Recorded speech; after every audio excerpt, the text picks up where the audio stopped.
meus queridos, mais uma semana aqui juntos, não é mesmo? Então, como eu já tinha falado para vocês lá na nossa live da semana passada, a gente vai fazer uma revisão desse capítulo, desses dois capítulos, né? O capítulo 7 e o capítulo 8, que fala do ar, da atmosfera de maneira geral. Então vamos lembrar aqui comigo algumas características importantes que nós vimos. Primeiro, lembra da camada de ozônio. Qual é a função da camada de ozônio? Ela filtra os raios ultravioletas do sol, aqueles raios nocivos que fazem mal à nossa saúde, que podem causar câncer de pele, enfim, catarata nos olhos, lembra? É uma camada que está lá na estratosfera, aqui, lembra? Ó, estratosfera, cheia de gás ozônio. Tá certo? E ela tem essa função muito importante. Só que, infelizmente, ao longo do tempo, ao longo desses anos, foram surgindo o que a gente chama de buracos na camada de ozônio. Ficaram os espaços vazios. Então agora esses raios ultravioletas estavam penetrando aqui na nossa Terra. Perigoso, né? Perigoso pra gente, como eu disse, que pode causar doenças. Perigoso para outros seres vivos como plantas, alguns organismos sensíveis. E o que causa isso? O que causa esse buraco na camada de ozônio? Lembra? Um gás chamado de CFC, clorofluorcarbonetos, né? Que tá sempre não, né? Que tinha muito antigamente em todos os aerosóis, agora, depois que foi visto isso daí, da reação que eles fazem, foi estipulado uma regra de que tem que tirar esse gás desses aerosóis. Porém, como eu disse antes, a gente não sabe até onde vai a verdade de todas essas indústrias, né? Mas enfim, esses aerosóis, geladeiras, algumas geladeiras também um pouco mais antigas, também produzem esse tipo de gás, que foi então reagindo com o gás ozônio, o cloro, né? Quando bate o raio solar, esse gás aqui separa o cloro, que é clorofluorcarboneto, separa o cloro reage com o gás ozônio, quebrando ele, transformando ele em gás oxigênio, por exemplo. Só que aí perde essa função que nós vimos de filtrar os raios ultravioletas, tá certo? Como eu falei já, ó, as consequências, câncer, catarata, problemas imunológicos, como eu disse, afeta as plantas. As plantas são muito afetadas com essa radiação ultravioleta, tá? E se eu tô afetando elas, as algas, por exemplo, o fitoplâncton, poxa, consequentemente eu tô diminuindo também a concentração de oxigênio, porque elas fazem fotossíntese, produzem oxigênio, não é mesmo? Beleza. Depois a gente falou lá do efeito estufa, lembra? Gases como gás carbônico, vapor de água, o gás metano produzido, como teve gente que falou lá, professora, o pum da vaca, é verdade, que vão contribuir para esse efeito estufa, ou seja, ele mantém esses gases, mantém um calor na Terra, igual aqui, ó, o raio solar bate, quando ele volta, ele fica preso, o calor desse raio solar, o calor do sol, ele vai ficar preso. E isso é importante, lembra? É um fenômeno natural, importante para o nosso planeta, para manter ele aquecidinho. Se não tivesse isso, ela seria congelada, não daria para ter vida aqui. Beleza. Depois falamos da inversão térmica, também um fenômeno natural, né? Que acontece em algumas épocas do ano, quando passa uma frente fria, e aí esse ar frio fica preso, porque tem ar quente aqui. Lembra que o ar frio ele é mais denso, entre aspas, mais pesado, então a tendência dele é de descer mesmo. E esse ar quente em cima impede essa circulação do ar. Então, se eu estou num ambiente, por exemplo, de centro, né, um centro da cidade que está cheio de automóvel, cheio de empresas, cheio de coisa funcionando, a poluição atmosférica ali é muito grande. Imagina toda essa poluição ficar presa na região onde a gente respira, porque o ar não vai estar circulando. Então são épocas onde apresenta-se, por exemplo, uma grande incidência de pessoas com problemas respiratórios, tá bom? Por conta dessa poluição que fica presa aqui. Chuva ácida vimos também, na verdade, o enxofre, o gás lá do enxofre, que ele reage com o vapor de água presente na nossa atmosfera e produz o que a gente chama de ácido sulfúrico. Vai ficar lá naquelas gotículas de água para formar as nuvens, tá certo? Quando cai a chuva, aquela chuva tem esse componente ácido, esse ácido sulfúrico, que pode não, ele vai causar alguns problemas no nosso planeta também. Por exemplo, vai causar acidificação dos oceanos, dos mares, do ecossistema aquático, ou seja, deixar ele mais ácido. Isso é ruim para os organismos que vivem ali. Vai ocorrer a acidificação do solo, então a planta também vai se prejudicar. Aqui, como eu mostrei, lembra aqueles monumentos que vão ser corroídos, então estátuas, tudo que for de metal também vai ser corroído, tá bom? Depois, a gente falou a importância do ar. A gente só falou aqui de problemas, né? Alguns problemas. Aqui da importância. Nós, por exemplo, animais, precisamos do ar para fazer a nossa respiração. A gente consome o oxigênio e libera o gás carbônico. As plantinhas, por exemplo, fazem a fotossíntese, não fazem isso, né? Elas consomem o gás carbônico e liberam o oxigênio. Também gases presentes na atmosfera, tá bom? Isso daí, então, o ar é de extrema importância para todos os seres vivos. Eu falei também, para poder regular o clima de cada região por conta do vapor de água. Disse também que a nossa atmosfera é uma mistura de gases, são vários gases que compõem a atmosfera. Vamos lembrar quais são eles os principais? O primeiro deles é quem? O gás nitrogênio, 78% quase de gás nitrogênio, mas nós não utilizamos ele na nossa respiração, lembra? Quando a gente faz a inspiração e a expiração, entra e sai a mesma quantidade. Nós não absorvemos esse gás. Depois, em segundo lugar, vem o oxigênio, com cerca de 21% componente, né, da nossa atmosfera.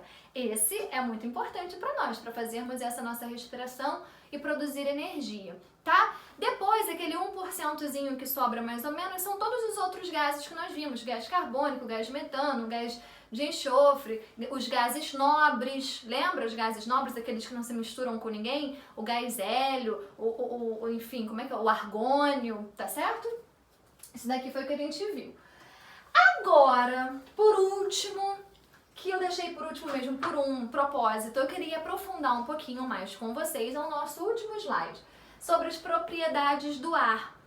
Vimos já rapidamente as propriedades do ar. Como assim? Vimos que ele é incolor, né, transparente, não tem cheiro. Falamos que o ar ocupa espaço, que o ar tem massa. Lembra dessa experiência aqui? 2 bolas cheias de ar num pêndulo. Se eu estouro uma, o pêndulo cai um pouquinho para o lado, porque aqui é mais pesado, porque tem ar ali dentro.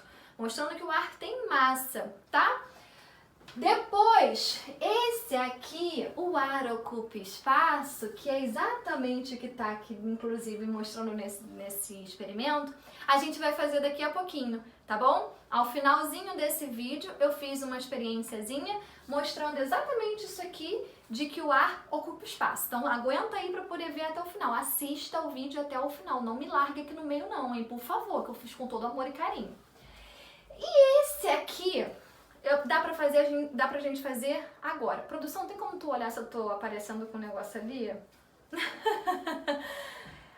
Uma seringa, para mostrar 3 propriedades do ar, que são expansibilidade, compressibilidade e elasticidade. O que é isso?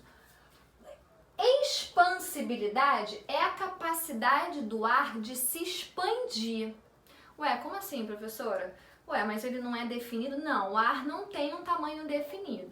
As moléculas deles, o que a gente faz na expansibilidade, as moléculas estão representadas por esses pontinhos aqui. Elas se afastam. O ar tem essa capacidade das moléculas que tem naquele espaço ali de ar, das moléculas se afastarem.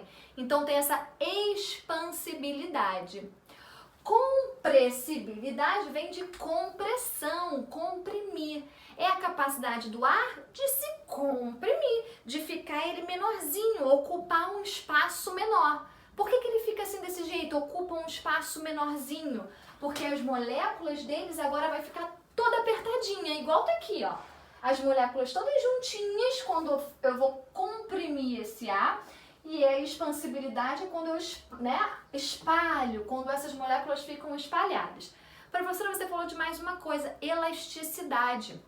Elasticidade é a capacidade do ar de voltar ao seu estado natural. se ele sofreu uma expansão ou se ele sofreu uma compressão. Olha aqui na prática. Peguei aqui uma seringa, dá pra ver? Tá focando? Então tá. Uma seringa igual tá aqui no nosso exemplo. Vou tampar aqui a ponta para não ficar tendo muita troca de ar. Tem ar aqui dentro. Nesse tubinho aqui, na partezinha inicial, tem ar, ok? O que eu vou fazer é puxar esse êmbolo. Puxei. Caramba, o que eu fiz com isso aqui? Eu fiz a expansibilidade, eu expandi o ar. Tem uma hora que você não consegue puxar mais, é que eu não consigo puxar mais. Eu expandi até o máximo que eu consigo do meu ar. Olha o que acontece quando eu solto. Deu pra ver aí no vídeo? Deu? Viu o que aconteceu com o êmbolo? Ele voltou pro espaço dele inicial. Aqui eu fiz a expansibilidade e ele retorna. Esse negócio dele retornar ao seu estado natural é a elasticidade, tá certo? Agora vamos fazer o contrário. Vou encher isso aqui de ar, fechei. Meu êmbolo aqui dentro agora tá cheio de ar. O ar está ocupando espaço. As moléculas de ar estão aqui dentro. Eu vou apertar esse êmbolo, eu vou comprimir as moléculas. Vou lá, ó. Mas tem o máximo, não consigo mais do que aqui. Aqui é o máximo. Nesse momento, as moléculas estão todas apertadinhas, todas comprimidas. Se eu solto, deu pra ver o êmbolo voltando? Deu mesmo? Ele retorna. Ó, vou de novo. Apertei. Olha ele voltando. Tá certo? Esse final é a elasticidade. E o que eu fiz no início? Compressibilidade. Cheguei aqui no máximo, gente. Não dá mais pra apertar, senão meu dedo aqui vai estourar praticamente. Tá bom? Comprimi as moléculas de ar, voltou ao seu estágio natural. Fiz a expansibilidade, expandi as moléculas, voltou ao estado natural, elasticidade. Tudo bem? Ficou claro isso daí? Essas três... Aqui eu não botei elasticidade porque não tinha nenhum esqueminha mostrando ele retornando ao seu espaço natural. Mas saiba que isso existe, tá bom? Então fica comigo aí agora, deixa eu só confirmar, isso mesmo. Fica comigo aí que daqui a pouco você vai piscar e vai entrar aquela vinheta de novo do colégio e a gente vai fazer a experiência mostrando que o ar ocupa espaço e também uma experiência provando a combustão. Lembra que falamos da combustão, que a combustão só existe na presença de oxigênio. Fica aí então pra gente assistir. Um beijo!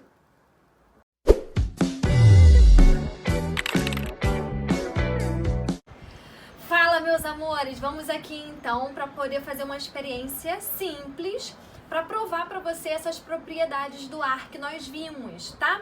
Nessa experiência aqui, a gente vai mostrar de que o ar ocupa espaço e além disso, vamos falar também daquela coisinha que a gente falou da combustão. O que é combustão? A queima, né? E essa queima, ela só existe na presença de oxigênio. Lembra disso? Então, olha aqui como é que é essa experiência. Primeiro, peguei aqui um pratinho e coloquei uma vela, ok? Esse copo aqui só tem água, gente, com tinta mesmo, corante, para poder ficar mais fácil da gente visualizar. Despeja aqui um pouquinho dessa água, não precisa ser muito. Ok. Vamos lá, vamos acender essa vela, vamos torcer para poder o tempo aqui ajudar também para não ventar muito. Tava ventando até há pouco tempo atrás. Vamos ver se vai, vamos torcer, fecha aí. Show. Beleza. Vamos lá, o que eu vou fazer agora é tampar essa vela com um copo, ok? Vamos ver o que acontece.